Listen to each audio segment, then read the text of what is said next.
Hey, Gretna.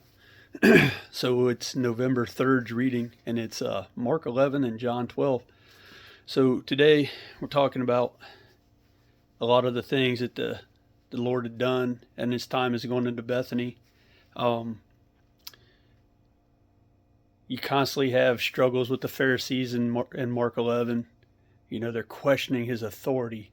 Where does he get his authority? Well, Jesus, as he normally does, he follows up a question with a question, and he asks them, what is the baptism of John? Did it come from, was it from men or was it from God? Well, they couldn't answer that, right? Because they didn't want to say it was of God, because then he was a prophet and they would have to confirm they were wrong. Um, and they didn't want to say it was of man because they were afraid of the people, for what they would think. Kind of funny, isn't it?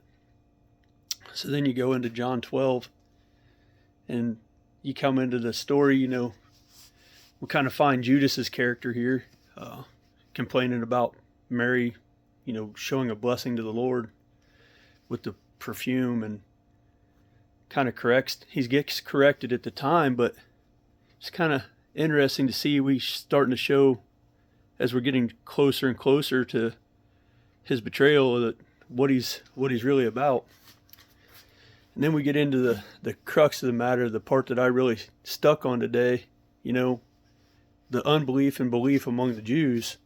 So Jesus, in talking to them and performing many signs and miracles and different things he did, a lot of them still wanted more, but didn't really believe he was the Son of God. It was like parlor tricks.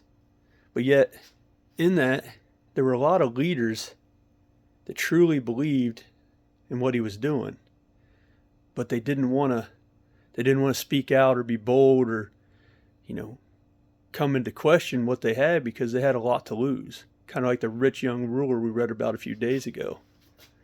So they were afraid of the Pharisees at this point. They would get kicked out of the synagogue, and afraid of what people would think about them. They would lose their lot in life, their position, their importance. So just think about that today, that the true importance is Christ. We put him first, the rest doesn't matter. We put him first, we will be in servitude to him. And as it also says in the scripture, those that serve him, his Father will glorify. Everybody, just remember that today. Love y'all. See ya.